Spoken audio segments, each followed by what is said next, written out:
Hi guys, today I'm going to show you my ammo can rocket stove, which burns so efficiently that you can burn wood like this without producing any smoke.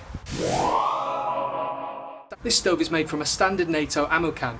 I'll put more details down in the description of the video below. Now you could build a very simple stove with one of these. You could have a burn chamber down below and then you could burn wood in there. But in that case, the majority of the exhaust gases would just go straight up out the flue.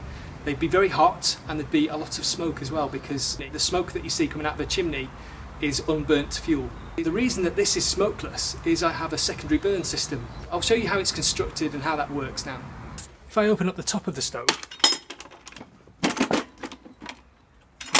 you'll see it has an internal baffle inside.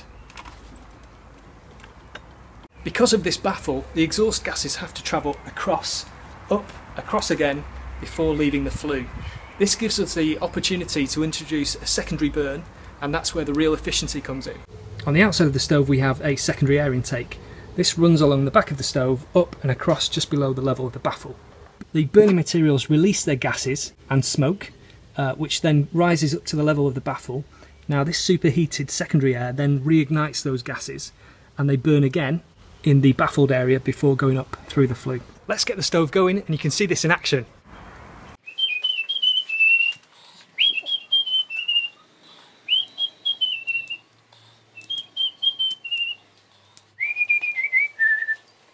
It's only just been lit a couple of minutes, so it's not up to temperature yet, and this is what you'd expect to see from a wood burner. Lots of smoke. You can still see there's quite a lot of smoke, and that's because the secondary burn isn't fully operational yet. If I show you the flame itself, now the stove is working very well and it's heating up nicely, but as I say, it's not up to its full temperature yet. So guys, we're up to full working temperature now. The stove's been lit for probably 6 or 7 minutes. As you can see, there is zero smoke now. I'll try and put the camera around so you can see my face. There we are, there's the flue, there's me, and there is no smoke. There's heat haze, and of course there are exhaust gases coming out of there, carbon dioxide, etc., but there is no smoke. So there we are, that's confirmed. Now if I go down, you can see there's an excellent burn going on in there now, and if you look up at the secondary burn pipe, hopefully you'll see a bit of secondary burn going on there as well. I'll try and play with the size of the air intake here, give you a better view. It's really not easy to film this, but you can actually see the secondary burn taking place, and that's why there is no smoke, because all the gases that are coming out of the wood as it's burning are being combusted in the stove, and it's really very efficient. I'm absolutely boiling just standing next to it. This is the wood I'm going to put on there. You can see yourself, it's a fairly sizable chunk of wood. It's nice and dry, but if it didn't have secondary burn you would obviously see quite a lot of smoke when you put something like this onto a fire.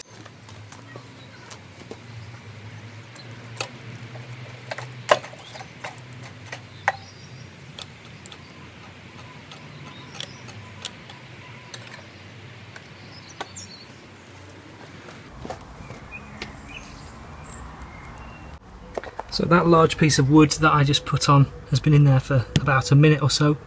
Now you can see there's a decent burn going on. If I go up and show you the top of the flue, again, zero smoke, just a lot of heat haze and obviously combustion gases, but not smoke. I'll now demonstrate that the secondary air is being drawn into the stove. If I just set fire to that, then hopefully you'll see some of the smoke being drawn into.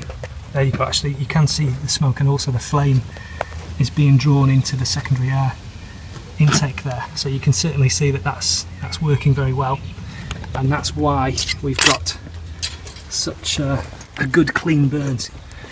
And if I go straight up to the flue. There's basically zero smoke there. The reason it's a rocket stove is because we also have this intake over here, and you can actually feed the fire through this and it becomes a rocket stove. So I'll demonstrate that to you now. If I were to set fire to some material here, what you'd normally expect to happen is that the smoke would come upwards. Obviously with the heat of the fire the smoke would come up and out, but because of the updraft of the stove that doesn't happen. So I'll just demonstrate that now.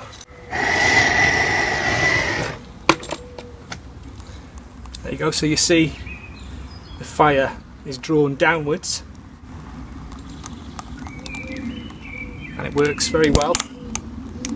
Anything you throw in the top there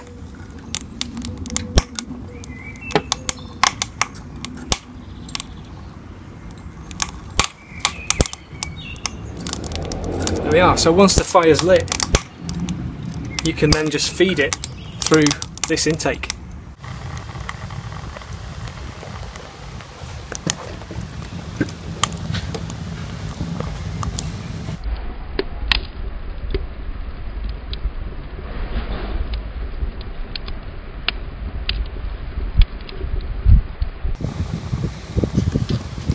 I made this stove a while ago now, and this is the second version that I've made. It's got lots of improvements compared to the first version, but I can improve it even further, and I've got a Mark III in my brain.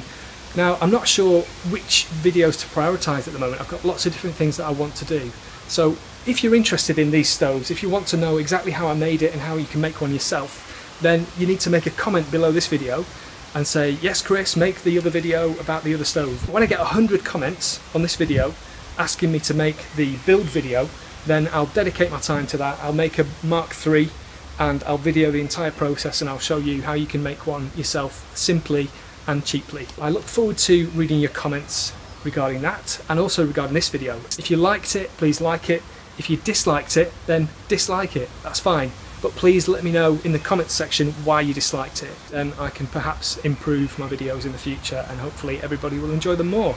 So that's fine as well. And also, if you want to subscribe to the channel, then you won't miss out on these future videos about this kind of thing or all the other things that I do in my crazy life. So please subscribe and I look forward to becoming your friend in the future. Thank you very much indeed for watching. I really do appreciate it. And don't forget, love life.